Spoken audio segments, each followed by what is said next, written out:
Thank you for coming down. Yeah, my name is Jarrad. Been involved in Bitcoin since early 2011. Basically came into this space because I was interested in counter-economics, agorism, crypto-anarchy, Austrian economics, and these sort of things. And Bitcoin was really compelling because it showed us that we could actually store value in a hostile environment, and it was actually seemed to work against the state adversary. But what was more compelling to me about that was the fact that you could have this institution that runs on top of this potential social order, which I'll get into a little bit later. And that's why I ended up switching over to Ethereum, because generalizing the Bitcoin script, or basically or smart contracts in general, allowed you to then deploy institutions, which I'll also talk about. We will create a civilization of the mind in cyberspace, may be more humane and fair than the world your governments have made before. John Perry Barlow, A Declaration of Independence, of the Independence of Cyberspace. So, unless you've been living under a rock, you probably heard about the Tornado Cash incident. On August 8th, the US government decided to put open source technology in an unprecedented move on the OFAC, the sanctions list, rather than targeting the perpetrators or the terrorists that were using the software.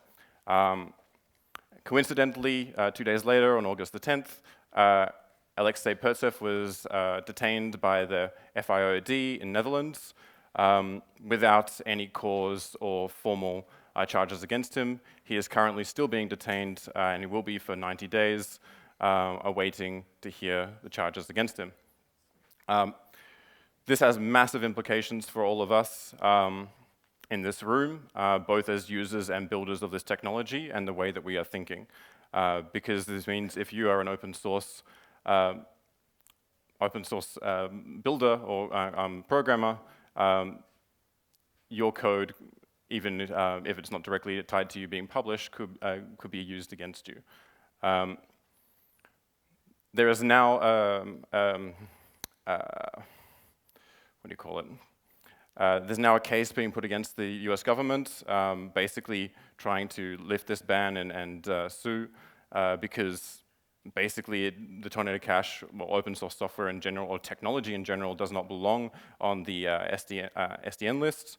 It violates the First Amendment, and the existing hold on the Tornado Cash funds is not allowed under US law. So when we think about privacy coins like Monero, Zcash, any CoinJoin derivatives, and any kind of mixes, we need to keep in mind why we're doing this, right? And how I view at least the cryptocurrency movement is we're all trying to move towards this institution of sound money. And we've actually accomplished a lot of the properties that are required of sound money, except for this notion of fungibility, right? And so what that means is that one Bitcoin is not one Bitcoin, or one ETH is not one ETH. And the reason for that is because there is a transaction history that's associated with it, and all accounts are essentially public. And this is a huge problem because then if a vendor decides, sees the history of some kind of value and determines that that history is somehow illegitimate, then the money itself becomes debased, at least that portion of it. And so you start getting fracturing within that currency or the money. We also thought that we had censorship resistance, but now we can see that perhaps that might not be the case. Another implication of this is this notion of base layer neutrality or credible neutrality of networks. And with this open source technology being put onto the OFAC list and these moves that are being made, it's raised this question of like, how does this impact so-called layer ones, right, or base layer systems? There is opinion out there that this won't apply to them, but the reality is that once we start to see more zero-knowledge virtual machines being employed, and they start getting usage in the ways that Tornado Cash was used, why would we not start going after these networks? And so we can basically capitulate that and accept that these systems are part of a jurisdiction, in which they are no longer credibly neutral and have to obey those laws, or we can start to actually enforce those properties in the protocol themselves. And there's plenty of research that's happening on all fronts on where we can do this. So network level privacy, we're talking about mixed nets, or any other ways of anonymizing communication, like Waku. And this basically gives you this sort of baseline sort of participant privacy, regardless of whether you're participating in consensus or you're transacting on the network. There's now research in terms of staking, so we can actually hide, if you're into staking, you can hide the amount of what's at stake, which is useful for if you're trying to identify key stakeholders within a network. There's transactor privacy. We're now, obviously we're seeing this in these mixers and privacy coins, but we're also starting to see the rise of zero-knowledge virtual machines, and so smart contracts will soon become private, which means that you can transact on these networks without any knowledge. Anyone who doesn't need to know won't know what you're transacting. And then finally, there's the mempool, and this is kind of the issue around transaction censorship. If we start to see, as we're seeing DeFi projects already implement the OFAC list, we could imagine that participants in consensus can actually start applying censorship to transactions that are in the mempool. And so we need to also start introducing privacy into the mempool, and that's also being a hot topic of research right now. But this is not the only assault that's happened on crypto recently. So in a sleight of hand under the US infrastructure bill, there was a whole bunch of stuff put in specifically targeting towards crypto. The main issue with this comes down to this broad usage of this term broker. And this basically means that as a broker, that could be just someone who's writing software that has no connection to the deployment of that software or how a user uses that software, is now responsible for how that software is used. So if you are working on a mixer or an account splitter, it's almost impossible to comply with this rule set. And these are effectively the powers that were put in place that help them go after Tornado Cash. Furthermore than that, we're starting to see a coordinated effort to restructure the global financial system. This is basically a UN-led banker alliance that's done under the guise of COP26, right? It includes IMF and World Bank. The problem with this is it starts to erode the sovereignty of nation states themselves. They will no longer be in control of their financial system, and it will be cohesively integrated, which means it makes regulation on a global scale much, much easier. We're also starting to see sanctions start to impact the people who are actually trying to participate and who actually need this implemented. Furthermore, we're seeing WEF members also starting to look to capture the entire crypto market. This is a slide that came out of Davos 22. And this is very reminiscent of Tim Wu's book, The Master Switch, which is basically this sort of rise of utopian information networks and their subsequent capture. And so this is something that's happening today, and we need to be aware of it. And if we care about how we want to move these technologies forward, we need to do something about it. And so we have a choice to make, and it's rooted in how we view the technology. We can view the technology standalone as it is and let it evolve, and ultimately it'll be embedded in the jurisdictions that are now becoming more global in their scope. We could also start to view them as their own social orders. And what I mean by that is, like, we used to say this notion code is law, and most people don't believe that anymore, but we can actually look at a blockchain or a public blockchain as a voluntary social order, and where people are actively participating in the network and coming to consensus on the transactional state. I mean, this is nothing new. It's basically how blockchains work, right? But what's great about this is it doesn't require this dependency on monopoly of violence. Not that I'm wholly against violence. You probably need that for physical enforcement, but it's not the primary mode of action or form of legitimacy. And then when we start to couple these blockchains with its own economy, with its own law, and its own institutions, then we can start to provide competitive governing services to those that are in need. And these systems become super-jurisdictional, right? The jurisdiction only manifests itself on the internet, and so is globally accessible as long as you have internet access. And this is kind of similar to the way that you can access websites or web applications today, right? Irrespective of the hardware you're running or the browser you're running, you as an individual can access that website. And you should be able to do that with the governing services or the institutions that you want to access. So you're operating in a jurisdiction already defined by physical territory, but through the internet access, you can access these jurisdictions independently. And we have the capability to create these self-sovereign islands in the net.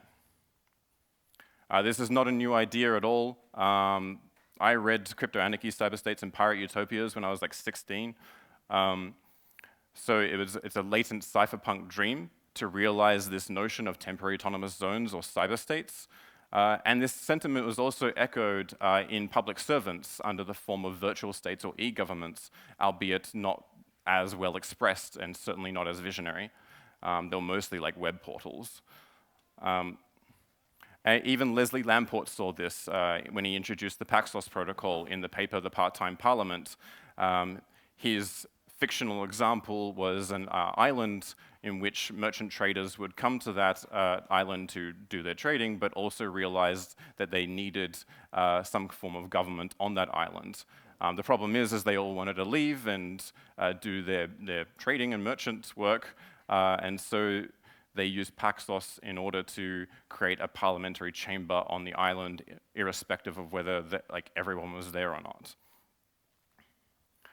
Now, this might sound like science fiction. The thing is like we are starting to see, we've already seen nation states assert their territories within cyberspace, certainly with internet firewalls.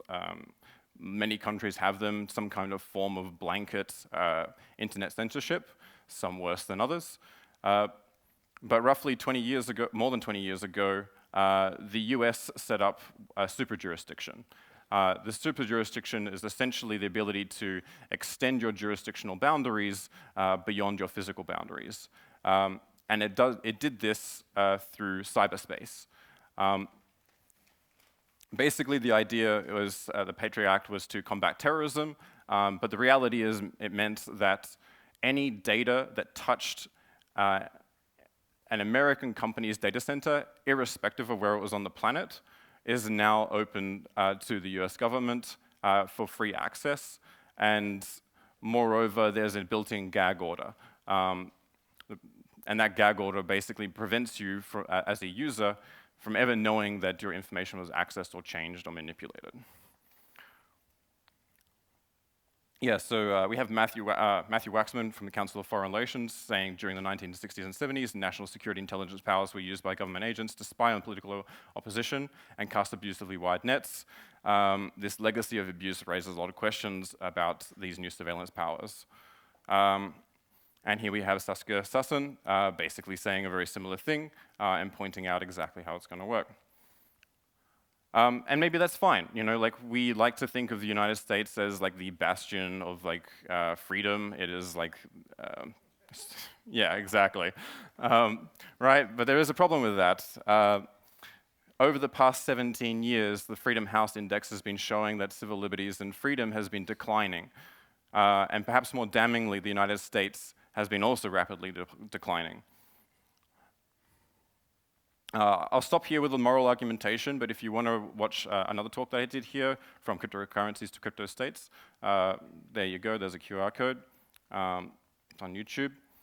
So the point is that we should be thinking more proactively about how we can start to compete with the states, right? We want to demonstrate legitimacy of a self-sovereign, super-jurisdictional, voluntaryist social order, a crypto state.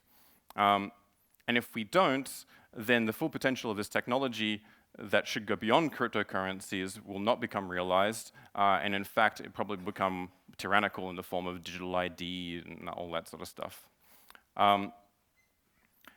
And like I've mentioned a couple of times, like we can provision governing services over these networks to anyone with access to the internet, particularly underserved citizens from their current governments. Now, why is that worth doing, and why should we compete? Well, Hernando de Soto points out that roughly 2/3 of the world population, roughly 4 billion people, are currently locked out of the white economy, right, the capitalist system. They operate largely in a shadow economy, if anything. They don't even have any form of order, so even with our technology today, although it needs to have some scaling improvements, we can actually start to provide secure property rights for a huge portion of the planet. It's actually quite literally the most valuable thing that you can work on doing this.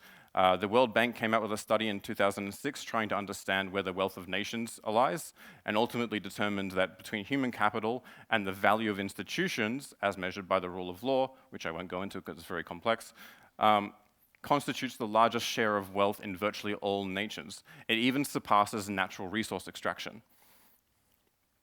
And the Copenhagen Consensus, in a cross-country investigation, discovered that a mere 0.1% reduction in transaction costs quadruples a country's wealth, quite literally a difference between Argentina and Switzerland. When I talk about transaction costs here, I'm talking about in the abstract sense. So like when you're filling out forms, when you're waiting in line, when you're like mailing things, all of these things are incurring some kind of transactional cost on your time and someone else's time and the processing, right? And this sentiment that I'm kind of echoing here is also echoed in institutional economics. Basically, the whole field sprung up realizing that rules and institutions are more important to growth and productivity, even more so than resources and accumulating capital. In fact, resources can be problematic because they essentially incentivize an elite system to rise up around it and set up control and effectively do rent seeking. Whereas if you create a system that has absolutely no resources to start with, it has to create value in of itself in order to have any kind of value. Now, when I start talking about this on like one-to-one sessions, this is kind of where the conversations often peters out. And it generally has some kind of variation of Winston Churchill's quote thrown back at me. You know, democracy is the worst form of government except for all others, except for people usually admit that have been tried. Right? And the question is like, does the story have to end there? I don't think so. Is democracy a good mechanism for the discovery of policies, right? Henry Mencken has been quoted saying, every election is a sort of advanced auction of stolen goods, in the sense that in representational democracy, you'll have parties offering some kind of goodies to their political bloc, which comes at the expense of somebody else, i.e. the taxpayers. Right? And Manka also puts a pretty good argument forward in the logical collective action, where essentially you can imagine it like this. So I'm condensing a whole book down here. If you imagine a country that has roughly 200 million people, but then you can imagine some kind of law that needs to get passed that would cost each of those person like $1 in taxes, right? But this law actually benefits special parties. Let's say like 100 people stand to profit like $1 million each from this, right? Now you can already start to see that for the average person, as soon as they start to oppose this policy, they're going to run in the red, right? Like it's not worth their time to actually oppose this, and it's more expensive to try and get so many people to coordinate to get the same kind of economic power against them. Meanwhile, the people who stand to profit so much from that have a high motivation to it and can afford to spend a lot more money identifying the key stakeholders, lobbying for it, and pushing this policy through. And so you'll end up finding you're in a coordination game where the special parties will more often than not get those policies or laws through. So the proposed alternative to this is a form of institutional libertarianism, right? where you create a market for institutions in which individuals vote through their creation of them, deployment of smart contracts, and voluntary usage of them, transactions with those smart contracts, right? What's great about this is that imagined communities can start to pick and choose what institutions actually end up working for them, and they can start to become self-determining. Some imagined community might not have the same kind of requirements or will or culture that another community has. And under one-size-fits-all policy making, you have essentially a Schelling point in which everyone's trying to change one thing for everybody, right? And that doesn't mean we have to exclude like a democratic voting system. Like that can be one of these institutions that within these marketplaces that people ultimately end up using. And what I'm saying here is there's nothing new. Like this already exists today. It's just a view of how we can use this technology that I don't think is very strong. So with all of this in mind, we can start to view the government as like a provider of a set of rules, instructions, and processes, right? And this allows for larger social coordination and ultimately value creation, right? And therefore, we can start to view government as a product or a technology, right? And under this view, maybe we can actually start competing with them. The current form of governments that we're on are like basically 400 to 500 years old. Like, how many times do you switch out your phone? Perhaps there's some things that we've learned over in terms of like technological advancements and the internet that could actually change these rule sets. Another way to view this is that unless you can say that there's a country out there that does everything better than everyone else, it probably means the best rules haven't been discovered yet. So, how do we compete? Well, we try to figure out the incentives of the governments and try to improve them. We identify issues in the nation states and see if we can provide better alternatives. And then ideally, we get to a point where we can demonstrate an MVP, a minimum viable state. We also have to take into user needs. Economic self-determination, I'll talk about a little bit later, but is a huge driver in value creation and wealth. We need effortless self-enforcement of rights. This is participants in the network need to be able to enforce their rights in that network, and particularly the order. Obviously, we need a high degree of trust and reliability, and this is tied to like social stability as well as access to stable governing services. One thing I won't talk about in this talk is like physical protection and tort law, but if you're interested, there is a book called, edited by Hopp, called The Myth of National Defense. It has a whole bunch of essays on how you could privatize defense. It's quite interesting. And of course, you need tort law when consensual transactions go wrong in the physical space. So there's some challenges to competing. It's hard to start a new government, right? There's a high cost of barrier to entry. If you're just operating in your existing nation state, you have to win an election or a revolution. Those are incredibly taxing just to get to the point of where you start.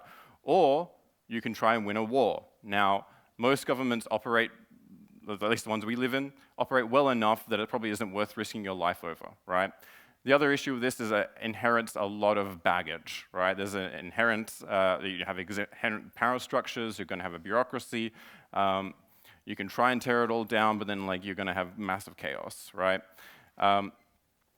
And this is problematic because this starts to prevent any kind of innovation. Innovation usually happens from small groups, and when there's a high cost of barrier entry, there's usually a monopoly, which means you start to see less and less innovation. I'll talk a little bit about that later. The other one is customer lock-in, right? It's actually very difficult to get people to move to like a new land or a new area because they live in the place that they live in, not because of the governing services that get provided, right? They probably live there because they were born there, they have their family there, they have jobs there, and they might like the countryside. And this creates this no incentive to perform, which I'll talk about, and as well as issues consent. So how can we lower the barrier entry? There's a couple of ways that we can actually solve this frontier problem of no land. So one, we can work with the host country with special economic zones. And the idea here is that you get certain administrative rights in order to generate a higher tax revenue base for that zone, right? So a popular version of this is Prospera, which is operating under the ZE legal framework in Honduras on the island of Roatan. And there's many more, they're all over the place. There's Startup Cities, which is an approach that's advocated by the Charter City Institute, and it's probably a bit more, this is like working with cities from a very early stage to integrate a lot of these systems. Or you could work with existing secessionists or proto-states. So there's the Rojavans trying to set up a democracy in the Caliphate of ISIS that are getting bombed by the Turkish and fighting terrorists on the other side.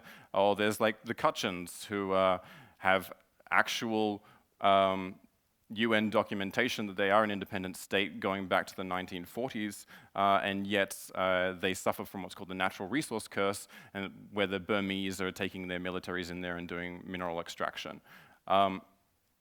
And every time they try to set up institutions, those physical institutions that are based on paper, they get bombed, right? So the idea of doing like real property registries just goes out the window. Or you could take to the seas, right? And this is Patrick Freeman's idea of seasteading. And so you could create these island communities that are floating and hope for the best. Yeah, I mean, basically there's a high barrier of entry still for me. And they all need governing technologies. Like this gets a lower barrier of entry to solving the sort of land and where to start. But ultimately, you still need to have these governing technologies. And what's great about our technology is we can effectively go over the wires, right? We can provide stable institutions to underserved citizens with access to the internet. You're gonna hear me saying that a lot. Now, this customer lock-in issue is quite problematic. Like in representative democracies, we can take out the leaders, but effectively you have a managerial elite or class that ultimately does not change. This is kind of known as the deep state. There's a great book by James Burnham called The Managerial Revolution that talks about this in depth. It's super fascinating. So you have this static administration, right? And as I mentioned before, you have this monopoly because they do have the monopoly on violence and they own the territory. And it's very difficult to get people to leave en masse from or exit from these systems. Now the problem with this is that the revenue is not tied to performance, right? Regardless of how the government operates, it still gets the same tax revenues year after year. The people who are making certain policy decisions are not really held accountable except for maybe mob lynchings in every now and then. But we can actually start to measure what government performance looks like if we start to look at it like a company. Now, how governments make their money and continue themselves, perpetuate themselves, it can be quite complex, but you can basically boil it down into revenues and expenses, right? Vast majority of revenue comes through taxation, and expenses can be basically broken down into infrastructure, defense spending, entitlements, and then the interest on payments on its debt, right? The US government in 2020 had revenues of $3.4 trillion and expenditures of $6.6 trillion, right? So already we're not in a really good place. And that's why we need to borrow, that's why these governments start to borrow money in the form of debt. So when a government starts to operate in a deficit, like the US is, it's run up a very nice credit card bill of $30.7 trillion. It has basically two options, right? You can generate more income by stimulating GDP. This basically means war. But it leads to productivity damage or losses if you especially if you start to incur return fire. You could try and cut expenses, but this costs votes, and this is problematic in a representation, in a democratic system that has or party-based system that is offering some kind of goodies to somebody. Or you can raise taxes, but ultimately, if you raise them too far, you start to hurt the companies, and then ultimately start hurting GDP, which then ultimately hurts your revenue base. Or you can issue more debt. It's basically like paying a credit card off with another credit card, right? You incur more debt, basically you have higher interest rates on that debt, you create higher deficits, and then you incur more debt. Now, when a company does this, it gets distressed, and then ultimately becomes bankrupt. We typically have more leeway when it comes to a government. Now, There is already a measure for basically measuring the performance of a country called the debt to GDP ratio.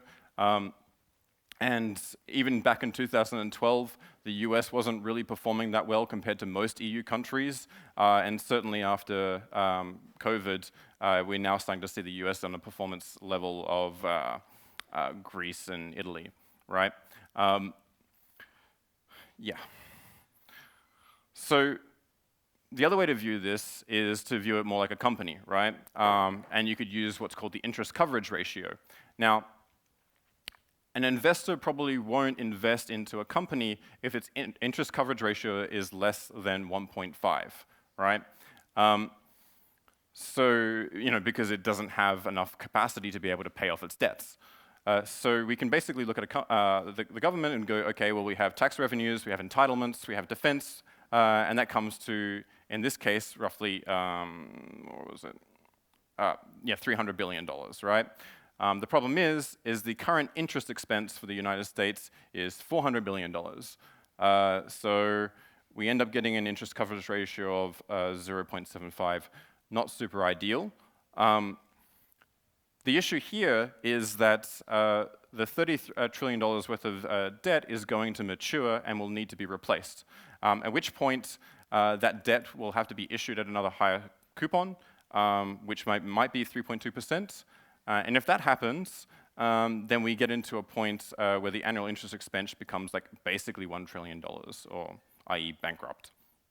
And there's some projections from the CBO, and James Slavish has a great article on this if you want to read it. So this customer lock-in also has an issue when it comes to the people not being able to leave or not, right? And it comes down to consent, right? Consent is a matter of degree. You can get into hypothetical, you can get into unconsent. We don't need to worry about that at the moment. But the best case that a nation state can really have is this form of hypothetical consent. It could be argued that because you are in that jurisdiction, in that territory, then at least you hypothetically consent to the laws that you're being subject to. By the way, you're probably not familiar with most of the laws that you actually are being subject to. Which creates like a kind of a problem, because in the US, with the Declaration of Independence, there is a statement in there saying that just powers from the consent of the governed. Now, most political thinkers basically discount the possibility of having a higher level of consent, like a universal consent. Even Hobbes was saying that the state forms when all men agree, discounts this possibility. Basically, you have David Hume, who will say that ancient governments had this ability to have a higher level of consent because they didn't have the kind of coercive capacity back then.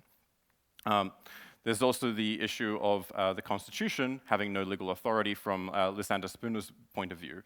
And this is because under contract law, you haven't actually signed the Declaration of Independence, the US Constitution, or any constitution. And perhaps more damningly, there's this notion of sovereign immunity. So in the United States, back in the early 1800s, there was a case, Cohens versus Virginia, where the Chief Justice Marshall uttered a dictum saying a sovereign independent state is not suable except by its own consent, and that the general proposition will not be controverted. By 1882, I think it was, the Supreme Court was citing this dictum ad nauseum. And today, this sovereign immunity has spread to 22 million public servants in the United States, right? All operating under good faith. Donald Dornberg calls this the antithesis of government by consent, and Denise Gilman says this turns human rights protection on its head, protecting the government against the citizenry rather than the reverse. The good news is that in our systems, we can actually achieve express consent of the governed. Randy Barnett says a unanimous consent to obey the law is quite possible, but only if the cost of exit is sufficiently small, either because the jurisdiction is not territorially based, or because that territory is not too large, right? And so we can start, if we really wanted to have a constitution, we could treat that as an end-user license agreement where the user has to sign and submit an express transaction of that signature on-chain. This notion of voluntary participation in these networks and explicit transactions with them brings us to a point of consent where you can't really controvert it. And cheap exit costs from these systems, because you just stop using them if you really need to, and basically invert the game. Not only that, but if you don't agree with the social order, you want to change it, you can fork the entire system if you really wanted to. Which is great for innovation and competition, because now you can have entire social orders competing against each other. And this basically allows for self-determining communities. If you're interested in reading how the nation-state might have arisen, even if it never actually did, without violating rights of individuals, Anarchy, State, and Utopia by Robert Nozick is a really cool book. Oh, yeah, cool.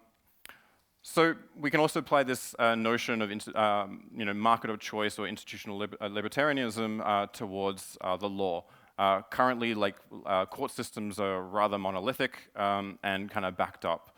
I won't go into too much detail here, but there's this notion of polycentric law you might have heard of, where there's different court systems that are around that you can access and use them to intermediate your disputes. But you can go a step further in Tom Bell's view with this notion of autocentric law, where the user themselves is effectively choosing which institutions with the other party and how they want to actually, it doesn't even have to be any kind of institution, to mediate their disputes, which is basically just using smart contracts, right? Now, to come full circle, we can come back to this Tornado Cash incident, and we can see how, instead of going after the North Koreans who allegedly used these systems to launder the money from a hack, and going after the authors of those systems directly, we can actually look at this problem in a different way. And Hernando de Soto points out that the West must learn a simple lesson of economic hope, being the only way to win the battle for constituencies on which terrorist groups feed, right? And the underlying message here is this notion of economic despair. I'm not sympathetic towards North Korea at all, right? But this notion of economic despair is problematic, and the other solutions that we're employing haven't really worked so well. And where this really starts to manifest itself is in mass youth unemployment, particularly with jaded, disgruntled young men who are living under these situations. They become a ripe source of infinite human labor for terrorist groups, right? The problem is that not only has this been rising during the COVID, and our geopolitical landscape is changing quite a lot at the moment, but we're also starting to see the rise of mass youth unemployment in places like Spain and Greece, right, where they're reaching 30%.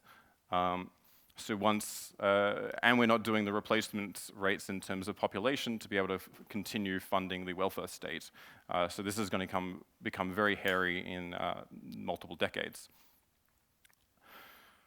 So with that in mind, how I used to think about these systems is looking at offshore havens or small states, such as Switzerland, Singapore, United Kingdom, and how they actually offered, competitive governing services, and they're essentially a form of regulatory arbitrage, right? And that's certainly something that we can do. We can host internet-native companies, and there's a lot of reasons you want to do that, because you have easier access to global markets through crypto. There's lower friction in setup, and you also should be able to source talent globally, right, with remote work. But another way to look at this is, if you wanted to address some of the social problems, is start to promoting entrepreneurial ecosystem development. And so this is the idea, of, a foreign policy idea, where you go into a country where there is mass youth unemployment and start to promote entrepreneurship. This is building up training programs, internal seed funds, and start helping network and providing the facilitations for that. And the reason you want to start doing that is because entrepreneurs start to not only are targeting problems that are local to their area, but they start to create jobs. And those jobs can start to employ people who would otherwise go somewhere else. And once you start actually fostering this ecosystem, the demand for institutions starts to rise. And so you can start to require like things like contracts, intellectual property rights, you know, every kind of institution. So basically what we've seen here is a bunch of benefits, right? Our suprajurisdictional systems can be globally accessible. They create value by themselves. They have cheap entry and exit costs, which is huge. They're highly consensual. They foster competition and innovation through markets and allow for the self-determination of imagined communities. They promote political autonomy and can be corruption and censorship resistant. In order to do that, we do need network-level privacy, we do need validated privacy, we need mempool privacy. The sovereignty of the system needs to be emergent property of the sovereignty of the individual. And there's a bunch of other things here that I didn't get a chance to talk about, but that'll be another talk. Anyway, Marc Andreessen says software is eating the world. We came after currencies, we started coming after finance, and now we're going to come after government. The sun is setting on the American empire, as it did with the British one, and it's time for us to establish the West 3.0. Thank you.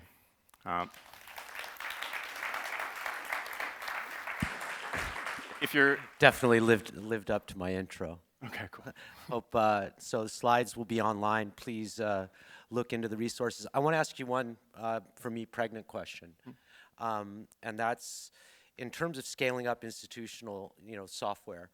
We're going to have to do it in the cloud, and the cloud is other people's computers, and we see like, what happened with Tumblr. Let's leave the credit card companies out of that, but infrastructure providers and also device providers, Apple, Android, device stores, all of these things. Where do you see our ability, beyond progressive web applications on Apple, sideloading on Android, and then also other people's computers in this structure? Yeah, I mean, it's highly problematic, right? I mean, one problem at a time. So like I did mention, I was going to mention decentralized file storage, right? And so like at least you can start to have a system that offers like a higher level of durability in the files themselves, which means you can have front ends or whatever kind of content in a sort of censorship-resistant manner. But the problem is far more larger than that. As you mentioned, like hardware, for example. Like I was just talking to my co-founder about neutering the internet management engine on one of the new PCs he wants to get. Right? There is like backdoors in like our CPUs. Unless we have like strong open hardware and the ability to have like our own mesh networks or some other kind of form of network, there is always going to be another level of infrastructure that we have to deal with. But one problem at a time, and this is the problem I chose. So. Amazing. Do we have any questions from the audience?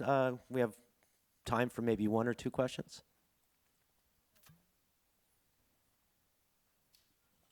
Thank you very much. It's a very interesting presentation, and my questions may be a little bit hypothetical, but mempool privacy is one of the important features of the systems that you described.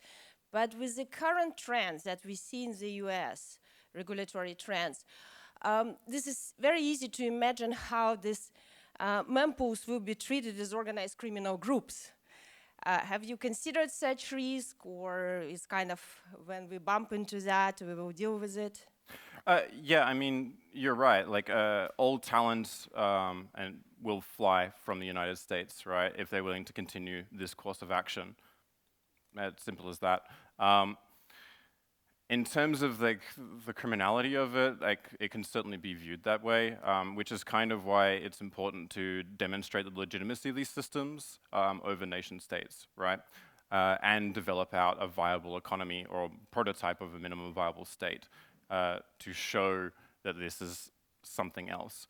But I mean, the United States was founded on like very minuscule, taxation issues, and like seceded from the British Empire, and like the elites of the British Empire were going after the people in the US, right? So it's not really, it's just a social conflict, and there probably will be blood, you know, but I don't know if that's a satisfactory answer.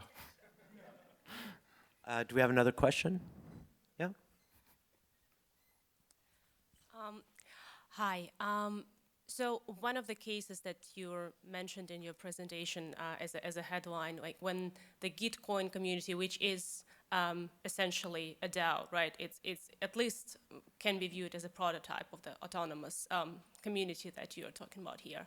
But it was forced to essentially sanction the Iranian students out of its educational programs because nobody wanted to go to jail, like Virgin Griffith. So do you see any efficient measures to, for these communities to still stay independent while the state still has, this privilege of using the force? Yeah, I mean, that's a great question. I mean, status is not a DAO because of these particular reasons, right?